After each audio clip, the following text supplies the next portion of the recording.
Was really good. It's your boy CJ Goodfellow. We back with the Boxing Clinic. Shout out to everybody, LDBC to YTBC. We back on the boxing grind. And veteran Olympic gold trainer. I don't know how to pronounce his first name, but Lapin. I guess over there in Russia. I'm gonna link the article to the article link from Boxing Scene to the description, so you know what you trill. And I was just surfing, scrolling up the articles.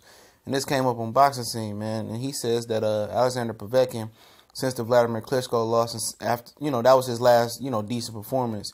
And after that, he got popped for PEDs twice.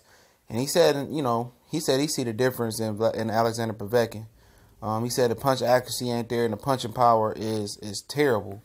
See, I haven't watched Povetkin since he came back. I don't want to watch that trash at all, unless I know he gonna go in the ring and somebody gonna pound his head in like Anthony Joshua, Deontay Wilder, or something of that nature. Because he got popped twice for two different PEDs. First it was the little Maladonian, then it was the Osteron or whatever that was. Trying to cheat the system. But this guy says he's watched this guy and he said, the accuracy and the punching power ain't there. He didn't hurt Christian Hammer, and he fought another guy in Moscow. He didn't hurt him.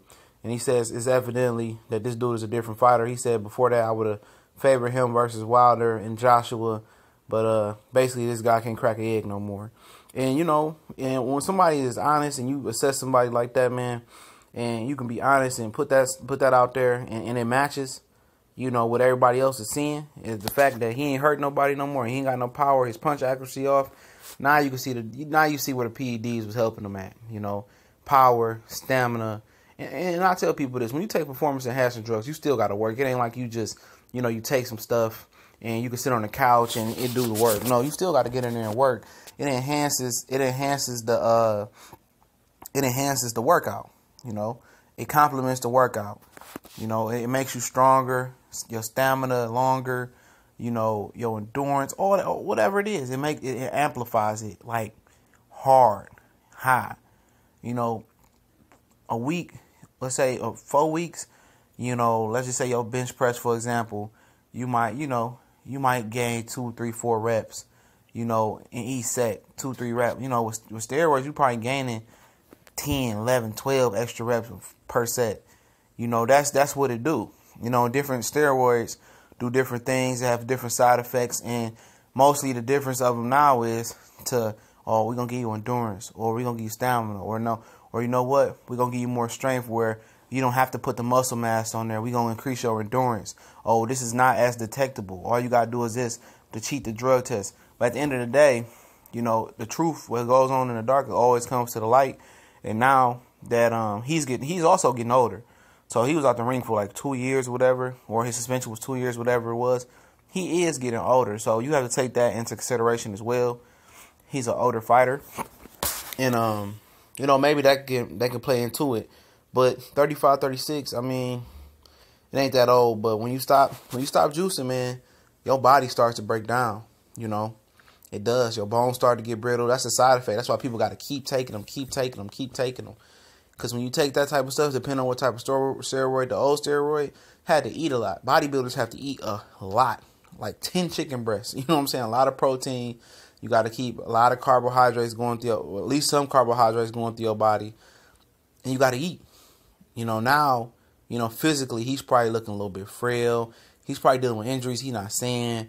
Now he's feeling the after effect of not having that. Because when you feed your body something, even if it's hydroxy cut, stuff of that nature to help you burn fat, your body looks for that. It's hard for your body to go back to being natural. You know what I'm saying? To just burning fat or building muscle on its own, because it's looking for that stuff.